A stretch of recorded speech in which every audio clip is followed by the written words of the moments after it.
G'day all, this is just a follow up on my Ham Geek MT8900 or MT8900 dual band VHF UHF radio that I bought about a month ago off eBay. As I said, it cost me about 140 Aussie dollars delivered. Probably a little bit cheaper, but it was around the mark. And look, I cannot complain with the service when it came to delivery anyway. It was meant to have taken nearly 2 months and I got here within inside 2 weeks. So thank you, big shout out to people at Ham Geek for the excellent delivery. Can't go wrong there.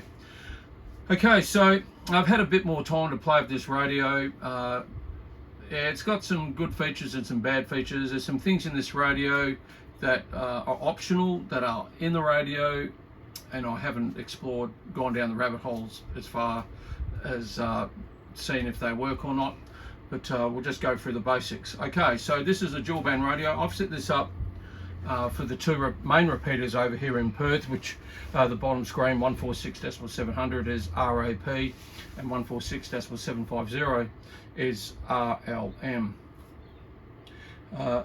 The way to set the offset for the repeater, there is no plus or minus in these radios. What you need to do is go through the menu, you put your TX frequency in, and then you put your receive frequency in, and then you enter it, and that gives you your offset here.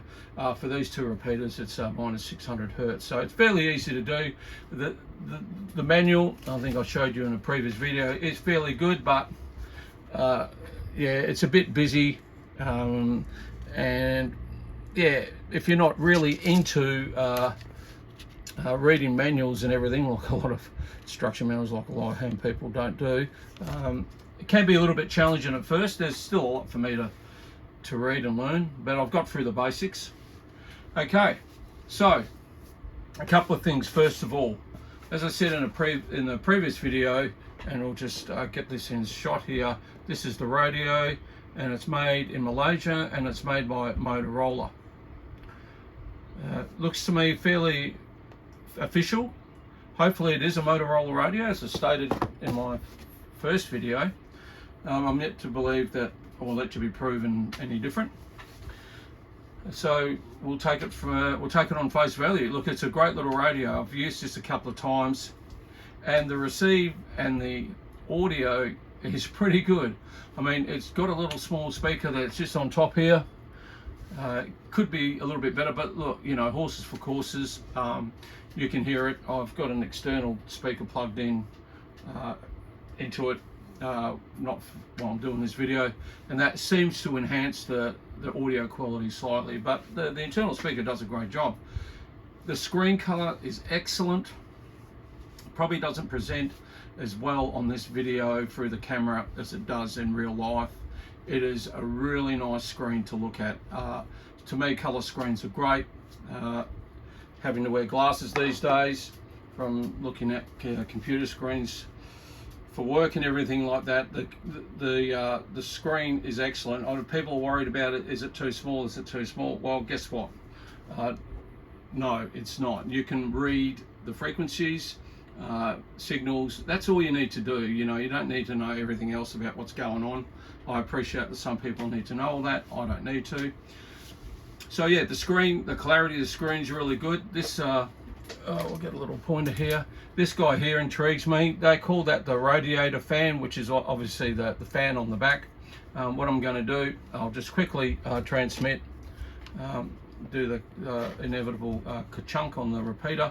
Just notice that the frequency will change, and will also change color when you transmit. So just a quick one here on the main VFO on 146.750. There you go. So it goes to receive on 146.150. So it's got a couple of great features. As I said, previously said, and that's probably a little bit too close up, this handset is beautiful. I mean, it's easy to use. All the numbers are great to read. Everything you need to do on the radio, you can do for your handset, or you can do through the preset P1, P2, P3. You can change those to whatever you want. It's even got an FM radio in it. I can listen to the local FM radio stations on it. It's incredible. It's also got Bluetooth that I'm yet to confirm works, and also GPS. Now it says optional GPS in the instruction manual, so I'm not too sure how you're meant to do that. Here we go. So you can't complain. You just heard it there, somebody doing what I was doing, annoying people on the repeater. I'll just turn this down. But yeah, it's a great little radio. I'll just go through the menu settings. Look, it's got the DTMF and also all your codes, your tones that you need to use for getting to different repeaters and everything like that. It's got everything. It hasn't got anything that you don't need. So we'll just go through the menu setup. I think it goes from 1 to 59. We'll have a quick stroll through. The ringtone, not too sure. Prompt text, I think that's on start up. The key beep. To enter, you do either on or off. I'll have this one off, and you just press menu again, and that saves it. So dual display, it's on dual display. Now if I don't want dual display, I want single display. I can either have the frequency and a clock, or I can just have the frequency. So yeah, it's got a fair few features, this radio. Obviously for the purpose of this video, I haven't set it up properly, sitting on top of one of my UHF radio speakers. Go through, and there's frequency steps. Everyone knows that. I've got mine set on 12.5k. You can adjust all that. You go down through it all. 25. I could probably go to 25, but I'll leave it on that. Just remember that if you do press here, the arrow indicates what you want, and you hit menu again and it will save it.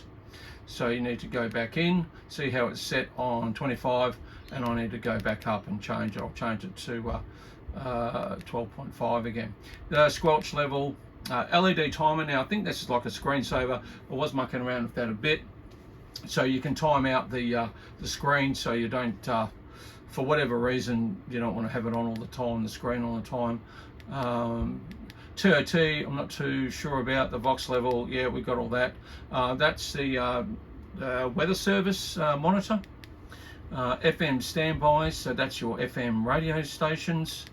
Tail tone, not too sure about. It does have a scan feature. You can preset your scans, or it'll scan through on different frequencies, however you want to set it up for your different steps. Like mine's on 12.5, so it'll scan up and scan down through a series of bands on VHF and UHF as you want to set it up. There's a lot in this menu that I'm not going to go through now. So you've got the scan end there, so you can set that up.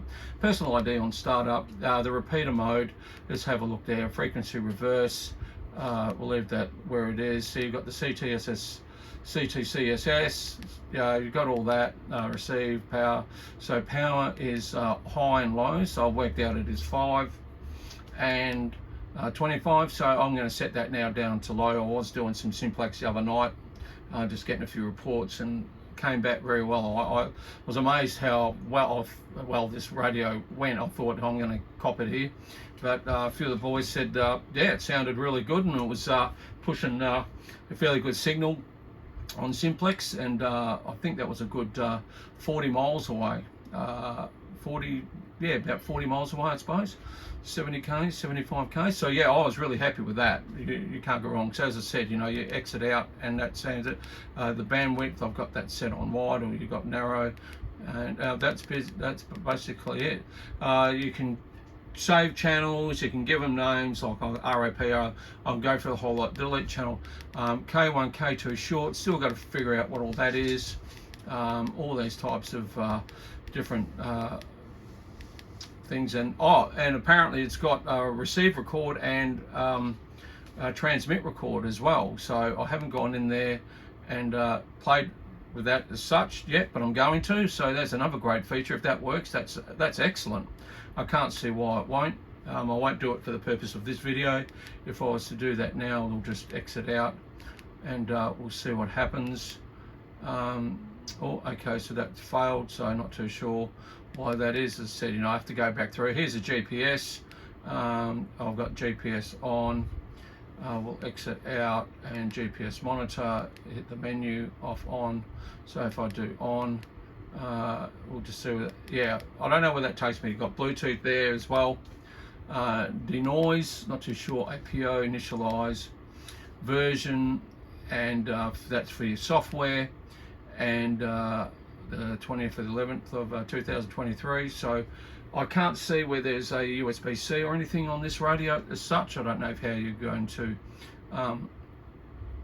do any updates. Maybe yeah, there's a work where there's a will, there's a way. Exit out of that, and then the instructions is you scan it, and that's where you get your instruction manual from. So that's just a quick look at this radio. As I said, what a great little radio to change VFOs. You can go through multiple channels. You know, I don't know how many channel memory it's got. It's got a fair few, and it will do UHF CB here in Australia. But as I said, I'm not going to encourage people to use out of band radios, not out of band, not type approved radios for different bands. I don't think that's responsible for ham radio people to be teaching people how to virtually break the law, but that's a subject for another day, and that's on them. It's not for me to decide, but me personally, I'm not going to do that, but it can be done very easily, and that's about it. So that's another quick look at the Ham Geek MT8900 dual band VHF UHF radio. Is it worth 139, 140 bucks Australian? You bloody all bet it is. I couldn't be happy with this radio. It does everything I need it to do. Hits the repeaters hard. Great audio on receive. Great TX audio. I'll have to go through and see if there's any sub menu about mic gain and everything like that. But for more reports, it sounds really good. The audio in the speaker, you know, it could be better. You know, it's not a very good speaker, but you know, the size of this, here's a normal everyday pen to give you an idea. I'll just chuck the pen on top there, if you can just see it. Apologies there. So there's the pen. I'll just zoom out a bit if I can. There we go. So that gives you an idea of the radio, the size of the radio. So it's fairly small, but as I said, the screen's really good. Would I recommend it to people that want to spend 140 bucks on a cheap HT versus home-based type mobile setup? Yeah, for 140 bucks you can't go wrong. What could possibly go wrong? As I said, you can go through down all these menus. You go through here or through your handset, the P1, P2, P3. You can set up for your own individual needs. You can go through and program all that, and yeah, it's a great little radio. Okay, thanks for watching this one. Just zoom back into this little fella as best I can, and on to the next one. Don't forget, like, share, subscribe. Catch you on the next video. 73s, guys.